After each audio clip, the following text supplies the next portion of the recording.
The London Classic Yearling Sale, Canada's premier standardbred auction, returns this October to the Western Fair District Agriplex. The nation's leading consigners choose the London Classic, offering hundreds of yearlings by many of the sport's leading sires, all under one roof at one of North America's best venues. Recent sale graduates include Canada's Rookie Pacing Colt of the Year, Stonebridge Wizard, O'Brien Award finalist Paquette, and O'Brien Award winning double millionaire Logan Park.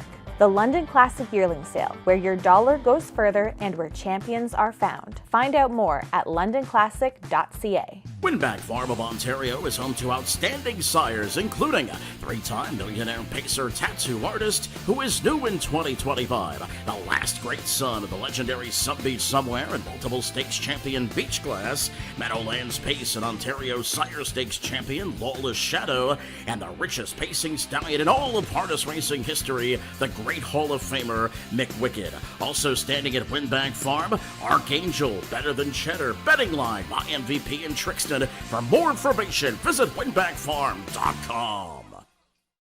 I'm awful glad I won. The Hamiltonian, it's one of the most prestigious races. It's quite a thrill. It's one of the biggest thrills of my life. We delivered. The horse delivered. It was amazing. I can't believe it. I am stunned. I'm absolutely stunned. This is obviously the pinnacle. It's just something that I can't explain. This is just an absolute dream come true. It feels good now, but I'm sure it's going to feel even better tomorrow. For me to do it, this is my moment. I might have got a little excited.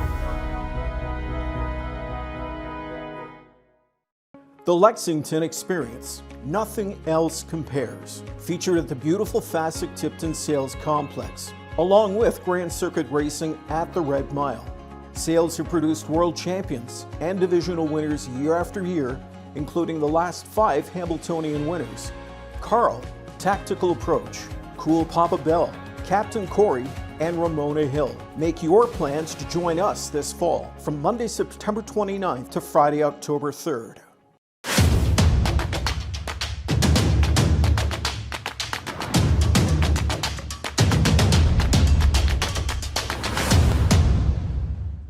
Hello everyone and welcome to Harness Racing Updates 2's in Training. I'm Heather Vitale here with Marcus Melander in New Egypt, New Jersey. And I am still wearing a beanie and it is like the middle of April. Mother Nature has been very fickle. Last week I was wearing shorts and a t-shirt. So Marcus, how does that affect the horses when it's 80 degrees one day and 40 the next? It's not idyllic, but we know how the spring can be. But it's just been a lot of rain lately, so but hopefully it turns around soon. Hopefully, yes, yeah. And before you know it, we're all going to be complaining that it's too hot, right? Exactly. So before we actually get into the horses, let's talk about last year for you. Personal bests across the board, over 100 wins, I think almost $6.6 million in purses earned. So when December 31st rolls around, are you like, wow, I had a great year? Yeah, it was a great year, especially we had a great year with the 2-year-olds. We had a bunch of them that, raced great the entire year and made a lot of money. So it was a great year overall. What about your numbers right now as far as overall horses in your barn and then how many 2-year-olds? So we have about 75 horses here, so it's about 10 more than we usually have. So we have about 45 2-year-olds, so yeah. Okay, now, of course, we're going to start off by talking about Maryland because we want to talk about some of the horses that are coming back this year that we got to see last year.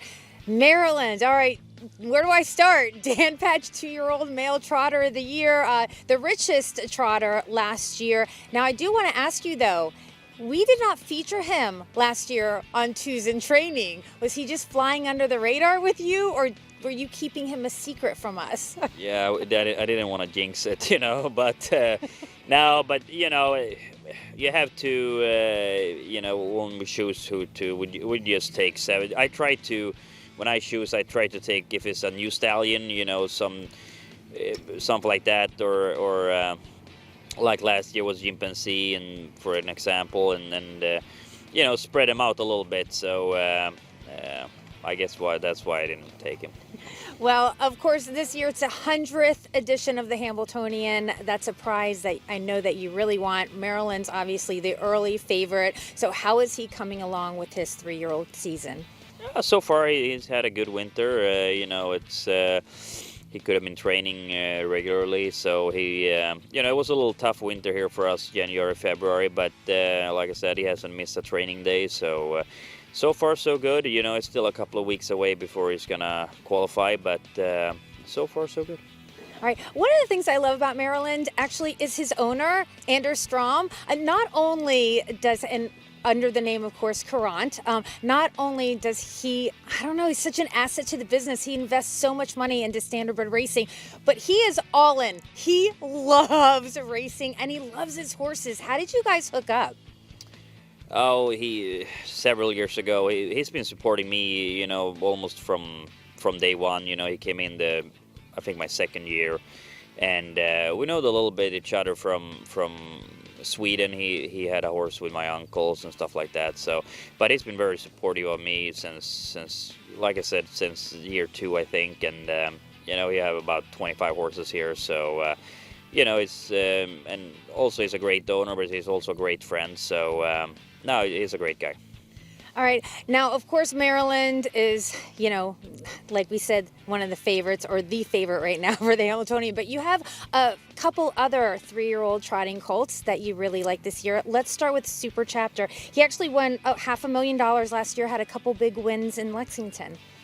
Yeah, he had a great year as well. He finished good in the Valley Victory too. And, he made, I think he was the second highest earner of the 2-year-olds behind Maryland. So he had a great year. He's coming back as well, very good. So, and same with him, he got a couple of weeks ahead before he's going to qualify, but he feels great so far. And Variegated made over $220,000 last year, and actually he was one that you wanted us to watch as well, right? You like him? He's nice, he won the Sire Stakes final in New York, but he's kind of under the radar a little bit because we just kept him in New York, and then when we were done, we turned him out. So he's a nice horse coming back good. So yeah, we'll see. Now, Royal Mission is the next one I want to talk about. A Chapter 7 filly. Actually, she was a $390,000 yearling. We had her on twos in training last year. We got to see her, and she actually had a pretty decent year. I think she won 7 out of 10 starts. Yeah, she had a great year. She won the Sire Stakes final in New York as well, and she traveled a lot, through Canada and Indiana, Kentucky. So got a little tired in the end of the season for the British Crown, but she had a great year. Made almost $300,000, and couldn't be more happier with her 2-year-old campaign, and she's coming back good. Okay. And actually, my favorite horse, maybe over Maryland. I know you guys are going to think I'm crazy, but my favorite Marcus Melander horse is Luna Lovegood. I got to see her race and win the matron at one of my hometown tracks in Dover. Now, she was sold as Witness Blue Chip, right? But her name was changed to Luna Lovegood, who is a character in Harry Potter. Yeah, big fan of Harry Potter, and Matthias is as well, and it's the same curriculum we also named, and he that's also a spell from Harry Potter. So it's not always we name them something like that, but it's sometimes. So I got to tell you something. Confession, like I've never seen Harry Potter. Never seen Harry Potter. I know it's crazy. Like I'm in the 0.0001% of like the entire world. But now I want to see it because Luna Lovegood, I looked it up, and she is described as dreamy and whimsical. So is the character Luna Lovegood like the horse Luna Lovegood? Yeah, they're pretty cool, both of them. So She had a great year as a 2-year-old as well. Got a little tired in the end of the season. She finished third in the Goldsmith Maid, but she won the matron, 2 weeks prior to that. So fastest 2-year-old filly. So she had a great year. So looking forward to seeing her race. So looking forward to. Okay, now let's get to our 2-year-olds, and we're going to start with our trotting fillies. We'll start with the Wishful Hanover, a Greenshoe, $175,000 Harrisburg purchase, and of course, consignor is Hanover Shoe Farms. Yeah, very nice Greenshoe filly, big, covers a lot of ground, and she's doing everything right so far. Ygritte. Okay, this is another one. I had to look up the meaning. This horse is named after a Game of Thrones character. Now, the horse, do you know anything about the name for this? Or do you watch Game of Thrones? Or this was not your doing? No, I know it was Leonard who owns the horse, or he owns 50% with the horse. And it was his wife who actually came up with the name. He told me the other day. So, and I think she's a big fan of Game of Thrones. So the consignor here is, by the way, a Cane Run Farm and a $60,000 yearling purchase from Lexington. Very modest, actually, right? Yeah, I don't really know. She was a beautiful filly, but it's a kind of European pedigree on her. So I don't know if people got, didn't look at her that much because of that. But she's gorgeous filly and, nice gaited and good manners. So yeah, nice filly. So Columba Hanover is the next one we want to talk about, a Walner filly and a half-sister to When Doves Cry. Yes, we had some other horses in that family, but it's been colts, and this filly, she's been great from day one and doing everything right. So we'll see. She's feel like a fast horse, but we'll see when it's getting closer. Yeah, like right now, of course, all of them are world champions, right? Is that where we're? Exactly, that's where we are at right now. So we'll see in about 2 months or so. Before we move on to the boys, actually, let's talk about that. How fast are you going with the horses? Of course, today we just watched them jog, but when you are training, how fast are they going right now? And let's just say this is mid-April again. Yeah, we've been around 220 with them at this point, so they're right where I want them to be. So probably gonna take them down a little bit in time here in the next week or so. But right now we've been going 220 as the fastest. And then it just depends on where they're racing as far as sire stakes are concerned, of when you're going to go get them qualified, or do you just anticipate they all kind of qualify at the same time and be ready? Yeah, no, of course I look at the stakes schedule and see when their stakes, sire stakes or whatever start. So when we start bringing them to Meadowlands, I kind of, the first week I probably bring the ones that I'm going to qualify first because... if they have an early sire stakes or not. So I usually put on a plan when we start bringing them to Meadowlands to train. Okay. All right, now let's get to the boys. We've got Kubrick, and he's a Gimpanzee, $110,000 Lexington purchase, consigners Hunterton Farm. Yeah, a very nice Gimpanzee colt, good family. Same there. It's been doing everything right from day one. It's nice gaited, good manners, and looking forward to his season. Okay, so now we've got Zephyr Kemp. Let's talk about this. Another Hunterton Farm consigner here, $80,000 Lexington purchase, Calgary Games. I'm just not familiar with this breeding. Yeah, so Calgary Games was, he won the biggest race as a 4-year-old in Sweden. He didn't do much starts. He was undefeated until that. I think he made 8 or 9 starts or whatever, and he won the biggest race as a 4-year-old. So he's... He was a very good horse, but he hasn't raced lifetime. He hasn't done many starts at all. But so this is his first crop, and this horse is nice. I liked him at the sale. We looked at a couple at the sale, and they looked all right. And I liked this one the best. And we ended up with him, and he's doing everything right so far. Yeah, it almost seems like you can maybe get a steal when there's like the European breeding in there, because people maybe shy away from that a little bit. Yeah, it might be. This horse actually have great pedigree as well. He got a brother that's is a great stallion. So, hopefully he'll be as well. Okay, Love Me Lindy's our next one. We have a Walner colt here. Consigner is Preferred Equine, and a $170,000 purchase from Lexington. Yeah, nice colt. He great gaited, good manners. Loved him at the sale, and so far he's top of the class. It's nice. When you're going to the sale and you're pulling them out of the stall, is usually horses that you've already gone to a farm and looked at in person? So by the time you get to the sale, have you already seen this horse before? Or is it sometimes the first time you have? We'll all try to go all the farms, but sometimes it's just not enough time. So we'll try to take the big farms, with a lot of horses, of course, but some of them we'll see the first time at the sale. But I'll try to go at the farms. Do you have better luck going to the farms or just going to the sale and saying, pull him out? But if you like a horse, like you look at him at the farm, then you look at him at the sale, and then you look at him at the sale again, you probably look at him 5-6 times before, if you really like them. So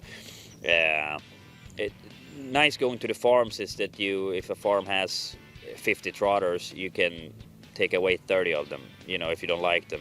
For an example, just an example. So then you don't have to spend time on those 30 at the sale because it takes a lot of time.